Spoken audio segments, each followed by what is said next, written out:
नमस्कार, स्वागत है आपका जी बिजनेस पे। मैं हूं दीपक डोभाल और आप देख रहे हैं आपकी खबर आपका फायदा। सरकार सरोगेट विज्ञापनों पर पूरी तरह से रोक लगाने की तैयारी कर चुकी है और इसी कड़ी में उसकी 22 फरवरी को इंडस्ट्री के स्टेक होल्डर्स के साथ एक अहम बैठक भी है। माना यह जा रहा है कि सख्ती बढ़ाने के साथ साथ सरकार सरोगेट विज्ञापनों पर नजर बनाए रखने के लिए AI टूल्स का इस्तेमाल भी करेगी। ऐसे में आज हम इसी पर चर्चा करेंगे, समझेंगे कि सरोगेट विज्ञापनों पर नकेल कसने के लिए सरकार की कोशिशें कितनी कारगर साबित होंगी। साथ ही क्या मौजूदा गाइडलाइंस को और सख्त बनाने की आवश्यकता है, इस पर भी एक्सपर्ट से करेंगे बात। लेकिन पहले ये रिपोर्ट देख लीजिए।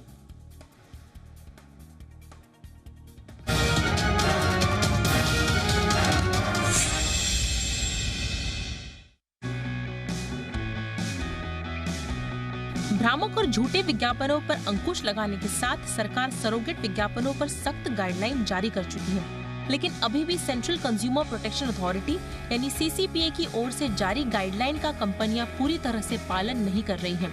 यही नहीं, सरोगेट विज्ञापन को लेकर the advertising standards council of India यानी ASCI भी सख्त रुख दिखा चुकी है। ऐसे में सरकार सरोगेट विज्ञापन पर नकेल कसने के लिए एक्शन मोड में है और 22 फरवरी को इंडस्ट्री स्टेक होल्डर्स के साथ एक बैठक कर रही है। सरोगेट विज्ञापनों पर पहले से जारी गाइडलाइन को सरकार और सख्त कर सकती है और साथ ही जुर्माने की राशि भी बढ़ा सकती है। सरकार विज्ञापनों के लिए टर्नओवर के क्लॉज पर भी स्पष्टता चाहती है। दरअसल ASCI के तय नियमों के तहत किसी ब्रांड को बढ़ावा देने के लिए कंपनी के कारोबार और उसके निवेश संबंधी जानकारियों को उजागर करना जरूरी है। कंपनियों को ये सुनिश्चित करना भी जरूरी है कि विज्ञापन पर होने वाला खर्च कंपनी के कारोबार के अनुपात में हो रहा है या नहीं। यानी विज्ञापनों के लिए टर्नओवर के क्लॉज का कंपनियों को सख्ती से पालन करना होगा। ये एक ऐसी शर्त है जो सरोगेट विज्ञापनों पर नकेल कसने का काम करेगी। कैसे, ये भी समझना जरूरी है। इसके लिए पहले आपको सरोगेट विज्ञापन को समझना होगा। दरअसल कोई भी कंपनी प्रतिबंधित उत्पादों का विज्ञापन सीधे तौर पर नहीं कर सकती। ऐसे में उसे ग्राहकों तक अपने उत्पाद को पहुंचाने के लिए सरोगेट विज्ञापन का सहारा लेना पड़ता है। जैसे तंबाकू, सिगरेट और शराब पर विज्ञापन की पाबंदी है, तो इन उत्पादों से जुड़ी कंपनियां अपने उसी ब्रांड के नाम से दूसरा उत्पाद तैयार करती हैं, जिसके विज्ञापन पर प्रतिबंध नहीं होता, जैसे सोडा और मिनरल वाटर। दरअसल ये उत्पाद मात्र दिखावे का होता है। कंपनियों का मकसद कंज्यूमर तक अपने प्राइमरी प्रोडक्ट के नाम को पहुंचाना होता है। इस तरह प्रतिबंधित उत्पाद की पहुंच सोडा या मिनरल वाटर के जरिए कंज्यूमर तक हो जाती है। इस तरह कंपनियां कानूनी पछड़े से निकल जाती हैं। फिलहाल तो सरोगेट विज्ञापनों की मॉनिटरिंग के लिए सरकार आर्टिफिशियल इंटेलिजेंस जैसी उन्नत तकनीक का इस्तेमाल करने जा रही है। वहीं अगर सेलिब्रिटीज ऐसा विज्ञापन करते हैं तो उन्हें इसके लिए डिस्क्लोजर देना होगा। फिलहाल तो भ्रामक विज्ञापनों पर नकेल कसने के बाद सरकार की सरोगेट विज्ञापन को लेकर सख्ती निर्णायक साबित होने वाली है। ब्यूरो रिपोर्ट, जी मीडिया। बहुत ही खास मेहमान आज की चर्चा के लिए इस वक्त हमारे साथ जुड़ चुके हैं। हमारे साथ हैं श्वेता पुरंदरे, पूर्व सेक्रेटरी जनरल हैं आस्की की, the advertising standards council of India. बहुत बहुत स्वागत है श्वेता आपका हमारे शो पर। मेरे साथ बहुत ही खास मेहमान इस वक्त जुड़ चुके हैं। हमारे साथ हैं प्रहलाद कक्कड़ जी, जाने माने एड गुरु हैं। बहुत बहुत स्वागत है कक्कड़ सर आपका हमारे शो पर। और मेरे साथ हैं आशुतोष श्रीवास्तव, एडवोकेट हैं सुप्रीम कोर्ट में। आशुतोष जी आपका भी बहुत बहुत स्वागत है। मैं कक्कड़ सर आपसे चर्चा की शुरुआत करना चाह रहा हूं और ये पुरानी बहस है sir. The cable television network rules 1994 के तहत ऑलरेडी अल्कोहल ऑन टेलीविजन की एडवर्टीजमेंट को प्रोहिबिट किया गया है। इसके अलावा भी जो सरोगेसी से जो सरोगेट एड्स जो हैं उन पर पाबंदी लगाने के लिए, उनको सीमित करने के लिए रह रहकर हमारे पास स्टैंडर्ड्स, गाइडलाइंस आती रही हैं, लेकिन उनका पालन होता नहीं है सर। क्यों और इसका क्या कारण है? और अब सरकार जो इस पे बैन लगाने की कोशिश कर रही है पूरी तरह से, उस पर आपका टेक, लेकिन अभी तक ये क्यों बने हुए हैं sir? It is about time. अभी बहुत टाइम हो गया। ये सब देवर ये इतने चोरी करने में तुले हुए हैं कि खुलेआम कर रहे थे। तो अगर सख्त कार्रवाई नहीं हो तो this will get away, because there is money power ना। जब मनी पावर होता है किसी ब्रांड के पीछे तो वो कुछ भी कर सकता है, किसी को भी दे सकता है पैसा। एब्सोल्युटली, यानी कि मनी पावर, और मनी पावर का ऐसा इस्तेमाल कि आप जानबूझकर, आप जानते हैं कि एक रास्ता आपके पास नहीं है तो आप soda, mineral water, music CDs, इस तरह से आप एडवर्टीजमेंट कर रहे हैं। मुझे थोड़ा सा आश्चर्य भी होता है। श्वेता जी, मैं आपके पास आऊँगा। आपके कार्यकाल में भी ये बात उठी होगी आस्की में, क्या कारण आपको नजर आ रहा है? सरकार अभी सख्त नजर जरूर आ रही है, लेकिन ऐसा नहीं है कि ये आज पहली बार सरकार की आंखों के सामने आया हो। तो क्या ऐसा कारण है, जैसा सर बता रहे हैं, कि ये इतने पावरफुल हो जाते हैं ये लोग, ये लॉबी, के सामने वाला कोई कुछ कर ही नहीं पाता? तो बहुत ही इंटरेस्टिंग है ये सब बातें, मगर मेरे कार्यकाल में तभी तो इतने सख्त कायदे कानून नहीं थे, क्योंकि कंज्यूमर प्रोटेक्शन एक्ट अभी हाल ही में आया और उसमें सरोगेट एडवर्टाइजमेंट के बारे में ब्लैक एंड व्हाइट में दिया गया है कि उसमें कोई दो राय नहीं है सरोगेट एडवर्टाइजमेंट क्या है क्या नहीं है। मगर इंडस्ट्री का हमेशा ऐसे रहता है कि वो चलाते रहते, देखते हैं जब तक उनको कोई रोकता नहीं है। तो ये कोई एग्जाम्पलरी उदाहरण के तौर पर कुछ एक्शन नहीं लिया गया है, जैसे प्रहलाद जी ने कहा, तो उनके मन में डर है ही नहीं। तो आप तो सरोगेट की बात कर रहे हैं, मैं तो कह रही हूँ कि सरोगेट की उनको ज़रूरत भी नहीं है, क्योंकि आजकल तो सोशल मीडिया पर इन सभी बड़े बड़े ब्रांड्स के हैंडल्स है, इंस्टाग्राम हैंडल्स है और उनका डायरेक्ट विज्ञापन चल रहा है। तो डायरेक्ट एडवर्टाइजिंग भी धड़ल्ले से चल रही है। और एक फेमस जो इलायची का प्रोडक्ट है उसकी भी एक यूट्यूब पर उनका खुद का चैनल है और लगभग 7 करोड़ लोगों ने उनका एक विज्ञापन देख भी लिया है। तो उनका रीच बहुत है, कार्रवाई कोई नहीं हो रही। जैसे कि दूसरे रेगुलेटर है, हम देख रहे हैं कि सेबी ने कितनी सख्त कार्रवाई की, पेनल्टीज दिए, लोगों के ऊपर बैन लगा दिया, इन्फ्लुएंसर के खिलाफ एक्शन ली गई। तो ऐसी कुछ कड़ी कार्रवाई की बहुत जरूरत है। एब्सोल्युटली। कक्कड़ सर, मैं एक बार फिर आपके पास आ रहा हूँ। सर, इससे पहले जब ministry of health and family welfare ने ओटीटी प्लेटफॉर्म्स के लिए रूल लेकर आए थे कि साहब अगर टोबैको कंजम्पशन हो रहा है तो आप उस पर भी एक डिस्क्लेमर लिखेंगे। इसका वेलकम तो जरूर हुआ, लेकिन क्रिएटिव दुनिया में कहा कि साहब ये क्रिएटिव फ्रीडम पर आघात है और इस तरह वो एक्सपीरियंस नहीं मिल पाएगा व्यूअर को जो मिलना चाहिए। तो ये क्रिएटिव फ्रीडम की भी बार बार इस पर चर्चा होती रहती है। आपको लगता है सर कि कंज्यूमर का हित, उसके स्वास्थ्य से बड़ा क्रिएटिव फ्रीडम हो सकता है? नहीं, क्रिएटिव फ्रीडम अगर कहानी हो, लंबी कहानी, चौड़ी कहानी हो और उसमें वो जो बंदा है वो चेन स्मोकर है, तो उसका कैरेक्टर पार्ट हो जाता है। पर एडवर्टाइजमेंट में कोई एक्सक्यूज नहीं है। ये सरोगेट एडवर्टाइजिंग जो है, इसको कुछ उखाड़ के फेंक देनी चाहिए, जड़ से उखाड़ के फेंक देनी चाहिए। ये आपने सही बोला सर, और एग्जैक्टली सर, इस समय सरकार इसी मंशा में है और सरकार कह रही है कि ये पूरी तरह से बंद होना चाहिए। बट अभी भी सरकार के पास जो मौजूदा कानून हैं, क्या आपको लगता है उनमें ये हो पाएगा या कुछ नया करना होगा सर? उनको बिल्कुल नया करना पड़ेगा। इन्फ्लुएंसर को कार्रवाई खिलाफ सख्त कार्रवाई लेनी चाहिए और ऊपर से जो ब्रांड है उसके ऊपर जुर्माना होना चाहिए। पर जुर्माना 100-200 रुपए का नहीं, जुर्माना लाखों का होना चाहिए। बट सर, इंडस्ट्री की तरफ से एक बात बार बार आती है, आपका एक बहुत लंबा एक्सपीरियंस है, आप भी 2-4 होते रहेंगे इंडस्ट्री की इस आवाज से कि साहब हम तो कारोबार कर रहे हैं, अगर कारोबार करने की आपको इजाजत है तो फिर प्रचार करने की क्यों नहीं? इस तरह की बातें भी आती है, तो क्या इस पर क्या कहा जाए? नहीं, पर there are many countries that have banned alcohol and cigarettes और उन कंट्री में कुछ प्रॉब्लम नहीं है, हमारी कंट्री में सिर्फ प्रॉब्लम। तो जिस बिजनेस ऑफ कारोबार कर रहे हैं, तो चलो, डू यू वांट सरकार कि तुम्हारी लाइसेंस ही छीन नहीं जाए? तो होना चाहिए फिर। जो हरकत कर रहे हैं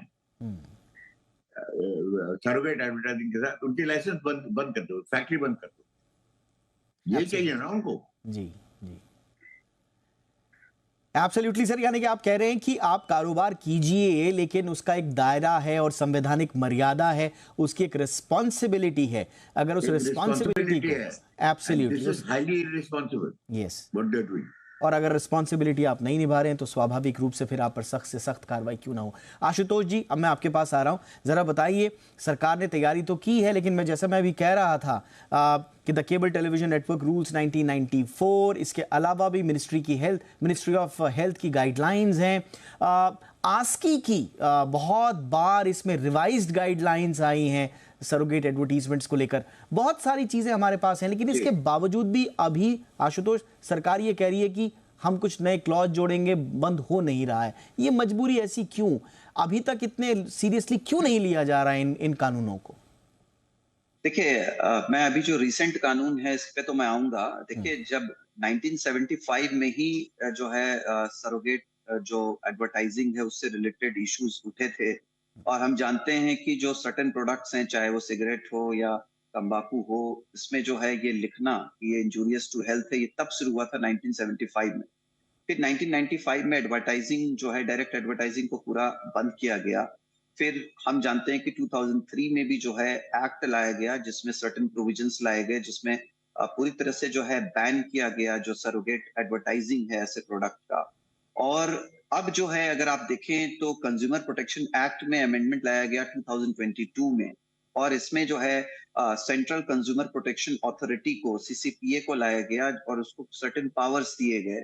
और उसी पावर्स के हिसाब से जैसे हम जानते हैं कि आज के डेट में जो सरोगेट जो एडवर्टाइजिंग हुई है कुछ प्रोडक्ट्स का, जिसका मैं नाम नहीं लेना चाहता हूं, उनको नोटिसेस भी भेजा गया है सीसीपीए द्वारा, और जो फाइन है आज के डेट में उसको 10 लाख रखा गया है अगर फर्स्ट टाइम गिल्टी कोई भी कंपनी पाई जाती है सरोगेट एडवर्टाइजिंग के लिए, और अगर ये फिर रिपीट होता है सेकंड टाइम तो उसको 50 लाख तक का भी जो है जुर्माना रखा गया है। तो ये सरोगेट एडवर्टाइजिंग सिर्फ इंडिया में ही नहीं बल्कि दूसरे कंट्रीज में भी इसको बहुत स्ट्रिक्टली लिया गया है। आपको लगता है आशुतोष ये 50 लाख की लिमिट बढ़ानी पड़ेगी? इतनी बड़ी बड़ी कंपनीज हैं, 50 लाख तो कुछ भी नहीं है इनके लिए। देखिए, क्या होता है कि जब कोई भी कानून में बदलाव लाया जाता है, जैसे इसमें लाया गया 2022 में, अब उसका जो आउटकम है उसको देखते हुए जो है अमेंडमेंट लॉ में होता रहता है। अब हमें लगेगा कि इससे जो है बहुत लगाम अगर प्रॉपर लग रहा है, इफेक्टिव हो रहा है इस तरह के फाइन्स को लगाने से, तो हो सकता है कि सरकार और इसको कंटिन्यू करे। और अगर लगता है कि नहीं इससे भी काम नहीं चल रहा है, इसको हमें और स्ट्रिक्ट बनाना पड़ेगा, तो और स्ट्रिक्ट भी उसको बनाया जाएगा। लेकिन देखिए, वो टाइम टू टाइम अमेंडमेंट्स होते हैं, और जिस तरह से कंपनियां बढ़ती हैं उनके तरीके बिजनेस के चेंज होते हैं और उनका तरीका एडवर्टाइजिंग का बदलता है, उसी तरीके से जो है सरकार भी उसको टैकल करने के लिए अलग अलग देशों में अलग अलग तरीके के कानून। बट ये एक बड़ा विचारणीय प्रश्न है कि हमारे यहाँ हमेशा कानूनों की सख्ती को लेकर थोड़ा सा शिथिलता सी दिखती है। मतलब अगर आप जुर्माना लगा रहे हैं तो आप 10 लाख का, 5 लाख का, 50 लाख का लगा रहे हैं। अच्छा, 50 लाख का जुर्माना भी आपके ऐसे केसेस में होगा जो बिल्कुल रेयर किस्म के होंगे, वरना आप 2-4 लाख का जुर्माना देकर छूट भी सकते हैं। जबकि इस तरह के एडवर्टीजमेंट से आप 50, 100, सैकड़ों करोड़ कमा चुके होते हैं। तो ऐसा लगता है कि ये उनके लिए कोई थ्रेट नहीं रह जाता, बल्कि ये ऐसा होता है कि रस्म अदायगी, हाँ ठीक है जुर्माना देना है ना, हाँ ठीक है दे देंगे चलो। जैसे वो बार बार जो आदतन ट्रैफिक रूल नियमों का उल्लंघन करने वाला, एक आदतन जो नियमों का तोड़ने वाला हो जाता है ना, यहाँ ज्यादा ज्यादा क्या होगा, 100 रुपए का चालान होगा, दे देंगे 100 रुपया। तो ये इस तरह से इस इंडस्ट्री में देखने को मिलता है। लेकिन ये प्रवृत्ति कब टूटेगी, इस पर थोड़ा सा ब्रेक से बात करेंगे, क्योंकि इस बार गवर्नमेंट जो कह रही है, 22 तारीख को सभी स्टेक होल्डर्स के साथ मीटिंग है, इस बार सरकार ये कह रही है, और मैं इस पर बात करूंगा अगले हिस्से में, कि आप टर्नओवर के हिसाब से एडवर्टीजमेंट करिए। ये नहीं कि आपका जो प्राइम प्रोडक्ट है वो तो है 100 करोड़ का, अब आप उस अल्कोहल का प्रोडक्ट है तो आप टोबैको का प्रोडक्ट तो आप दिखा नहीं सकते, लेकिन उसकी एवज में आपने एक छोटा मोटा आपने प्रोडक्ट खड़ा कर दिया, रातों रात खड़ा कर दिया। उसका मार्केट कुछ नहीं है, उसकी मार्केट कैप कुछ नहीं है, डिस्ट्रीब्यूशन कुछ नहीं है, बस आपने खड़ा किया हुआ है, और उसके मार्केट कैप से कहीं ज्यादा आप उसके एडवर्टीजमेंट पर खर्च कर देते हैं, क्योंकि वो सरोगेट एडवर्टीजमेंट है। तो इसलिए सरकार ने इस बार थोड़ा एक अलग out of the box idea निकाला है कि टर्नओवर के हिसाब से एडवर्टीजमेंट होगा। तो सरोगेट जितने भी प्रचार हैं उन पर एक बड़ा प्रहार सरकार ने करने की कोशिश की है। इनफैक्ट 22 तारीख को सभी स्टेक होल्डर्स के साथ एक बड़ी बैठक होने वाली है और इसके बाद सरोगेट एडवर्टीजमेंट पर कंप्लीट बैन किस तरह से लगाया जाए, शायद उसकी एक मुकम्मल रूपरेखा हमारे सामने होगी। लेकिन ये कितना मुश्किल और आगे की राह क्या हो सकती है, इसी पर बात कर रहे हैं बहुत ही खास मेहमानों के साथ। कक्कड़ सर, ये आपको आइडिया कैसा लगा कि सरकार कह रही है कि जितना टर्नओवर होगा उसी के हिसाब से आपको एडवर्टीजमेंट करना पड़ेगा, क्या ये कारगर आपको नजर आ रहा है सर? देखिए, देयर सर्टेन प्रोडक्ट्स, अल्कोहल के छोड़िए, ये तो पानी है या क्या कहते हैं म्यूजिक सीडीज है, ये तो कुछ भी नहीं है। बट जो टबैको की लॉबी जो है, उनपे जो गुटखा जो है, गुटखे के साथ जो ब्रांड जुड़े हुए हैं, those are also pretty big, it's not that they small, छोटे मोटे नहीं है। कुछ इलायची है या स्वीट सुपारी हो या कुछ भी हो, वो भी 200-300 करोड़ का तो टर्नओवर उनका आराम से है। पर गुटखे का जो पूरा बैन हो रखा है, उसका टर्नओवर 1000 करोड़ से ऊपर। जी एब्सोल्यूट। सर आपको लगता है इस पर एक बार इस पर ये बहस आकर टिक जाती है और वो है पर्सनल मॉरल रिस्पॉन्सिबिलिटी, और ये आपके इन्फ्लुएंसर पर भी आती है ये मॉरल रिस्पॉन्सिबिलिटी, ये आपका एडवर्टीजमेंट बनाने वाले प्रोडक्शन हाउस पर भी आती है। तो क्या आपको लगता है कि मॉरल रिस्पॉन्सिबिलिटी तक बात सीमित रह गई है? नहीं, मॉरल रिस्पॉन्सिबिलिटी अगर लोग है तो 2 हाथ से ताली बजती है, 1 हाथ से नहीं बजती। तो मॉरल रिस्पॉन्सिबिलिटी सबकी है, from manufacturer to advertising agency to production house to influencer, सबकी रिस्पॉन्सिबिलिटी होती है। सबको या तो चौपट कर दो, कार्रवाई करके उनको फाइन लगा के सबको चौपट कर दो, नहीं तो चलने दो जैसे चल रहा है, घोषणा करो, हाथों हाथ धर के बैठो। श्वेता जी, ये बड़ा इंपॉर्टेंट आर्ग्यूमेंट है कि आप जो है इस तरह की, हमने अक्सर देखा है कि साहब कोई बैंड प्रोडक्ट है, उसका एडवर्टीजमेंट हो रहा है या सरोगेट एडवर्टीजमेंट हो रहा है, तो सारी दुनिया उस इन्फ्लुएंसर पर चढ़ जाती है या उस प्रोडक्शन हाउस पर चढ़ जाती है। ये कोई नहीं देखता कि ये कारोबार भी तो चल रहा है देश में। तो उनका ये कहना है कि हाँ, कक्कड़ सर कुछ कह रहे हैं। जी सर। कोई इतना केयर नहीं लेता कि भैया ये कितनी हानि हो रही है इससे, कोई देखता नहीं, सब अपना अपना काम पकड़ के चुपचाप चलते रहते हैं। तो कोई चिढ़ता किसी से नहीं। ये इंपॉर्टेंट बात है। श्वेता जी, आपका इस पर टेक? मैं थोड़ा ऐड करना चाहूंगी, प्रहलाद जी ने जो कहा था इसके पहले कि ये जो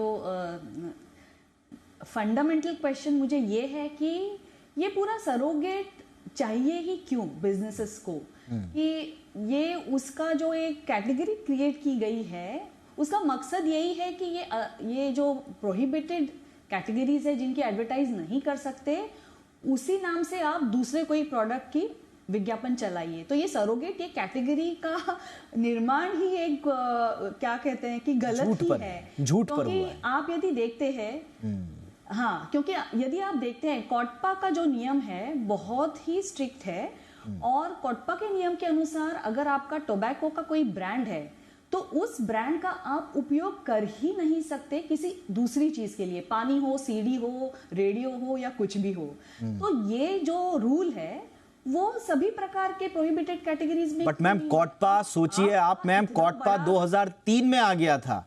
केबल टेलीविजन अमेंडमेंट एक्ट को 2000 में अमेंड किया गया, उसके बावजूद आज देख रहे हैं, और इनफैक्ट आज ज्यादा दिखते हैं मैम। ये ऐसा क्यों? मतलब ये मेरी भी समझ से परे है ये चीजें। हाँ, क्योंकि मुझे ऐसा लगता है कि ये सरोगेट एडवर्टाइजमेंट डिफाइन करना और फिर उनमें कहना कि आपका सेल्स टर्नओवर इतना होना चाहिए और एडवर्टाइजिंग बजट उतना होना चाहिए, ये तो बाल की खाल निकालने वाली चीज है। क्योंकि ये आप रूट से ही इसको खत्म करते, जड़ से ही खत्म करें तो ये इफेक्टिवली काम होगा। क्योंकि ये बड़ी बड़ी कंपनियां हैं, अगर उनको पानी का बिजनेस चलाना है तो कोई भी बड़ा सेलिब्रिटी लेके, वो अलग ब्रांड लेके बहुत अच्छी तरह से वो मार्केट कर सकते हैं, एक अच्छा ब्रांड बना सकते हैं। क्या ऐसे नहीं पॉसिबल है कि ये बड़े बड़े ब्रांड्स को ये संभव नहीं होने वाला है? तो ये सरोगेट कैटेगरी ही मैं क्वेश्चन कर रही हूँ अभी बेसिकली। एब्सोल्युटली, ये सरोगेट शब्द ही जो है अपने आप में इलीगल रूप से इसको ऐसा फ्रेमवर्क बनाना चाहिए। आशुतोष जी, पॉसिबल है क्या कि हम मौजूदा फ्रेमवर्क्स में ही कंप्लीट बैन लगा दें? और जैसा मैम ने भी बोला कि हमारे पास कॉटपा है, cigarette and other tobacco products act, और मैंने केबल टेलीविजन एक्ट का भी जिक्र किया, इसके बावजूद धड़ल्ले से ये हो रहा है, कहाँ कमी रह रही है? देखिए, ऐसा है कि देखिए कॉप्टा का तो ठीक है, 2003 का उसको अमेंड करके अभी 2023 में भी कुछ रूल्स को नए लाए गए। मिनिस्ट्री ऑफ हेल्थ ने इस पे काफी सर्वे कराया और रूल्स को और स्ट्रिक्ट बनाया। और मैं आपको बताऊं कि मामला सुप्रीम कोर्ट में भी गया था, जहां पे जो रेस्ट्रिक्शंस हैं उसको चैलेंज किया गया था। ऐसे बहुत सारे केस भी हैं, जैसे Mahesh Bhatt versus union of India, ऐसे केसेस हैं जहां पे सुप्रीम कोर्ट ने अपहेल्ड किया कि जो रूल्स बनाए गए हैं कॉप्टा के अंदर वो बिल्कुल सही हैं और वो जायज हैं और वो कानूनी कॉन्स्टिट्यूशनली वो करेक्ट हैं और लोगों के हित में हैं, लोगों के बेनिफिट में है, उनके हेल्थ, उनके माइंड इससे जो है प्रभावित हो सकता है अदरवाइज। तो कोर्ट ने इसको अपहेल्ड किया और वो जो है रूल चला आ रहा है। आज के डेट में मुझे लगता है कि जो श्वेता जी ने भी कहा वो बिल्कुल ठीक है कि जब इसको जो है जड़ से ही जब निकालना है तो फिर अलग से इतना ज्यादा उसके अंदर टर्म्स एंड कंडीशंस अलग से बनाने की जरूरत नहीं होनी चाहिए, क्योंकि अगर मकसद बहुत ही साफ और क्लियर है कि इसको नहीं प्रमोट करना है, तो जब नहीं प्रमोट करना है तो फिर मुझे लगता है कि इसको पूरी तरह से खारिज कर देना ही समझदारी है। और आपने बहुत सही बोला, आपने बिल्कुल सही कहा, सही शब्द का इस्तेमाल किया आशुतोष आपने कि मकसद बिल्कुल साफ है। देखिए, अब हमारे सामने दो सिचुएशन है, एक इस तरह की कंपनीज जिनका मकसद साफ है और उनका मकसद साफ है वो है मुनाफा, आपकी सेहत के साथ खिलवाड़ करके उनको मुनाफा कमाना है, उनका मकसद साफ है। अगर सरकार का मकसद साफ है कि सरकार इस तरह के एडवर्टीजमेंट से बचाना चाहती है, तो फिर लाग लपेट नहीं होना चाहिए, सीधा एक कड़ा कानून और ब्लैंकेट बैन, ये एक तरीका हो सकता है। लेकिन दोनों की मंशाएं साफ है, मकसद साफ है, किसका मकसद समझ में आता है जनता को। 22 तारीख के बाद देखते हैं स्टेक होल्डर्स और सरकार के बीच में बैठक से क्या होगा, उस पर भी हमारी नजर रहेगी। लेकिन फिलहाल बहुत बहुत धन्यवाद, आप तीनों का वक्त निकाला आपने। आशुतोष जी, थैंक यू सो मच, बहुत बहुत शुक्रिया। श्वेता पुरंदरे मैम, आपका वक्त निकालने के लिए। प्रहलाद कक्कड़ सर, बहुत बहुत धन्यवाद, आपने हमारे लिए, हमारे दर्शकों के लिए वक्त निकाला सर। आपकी खबर आपका फायदा में इतना ही, इजाजत दीजिए, नमस्कार।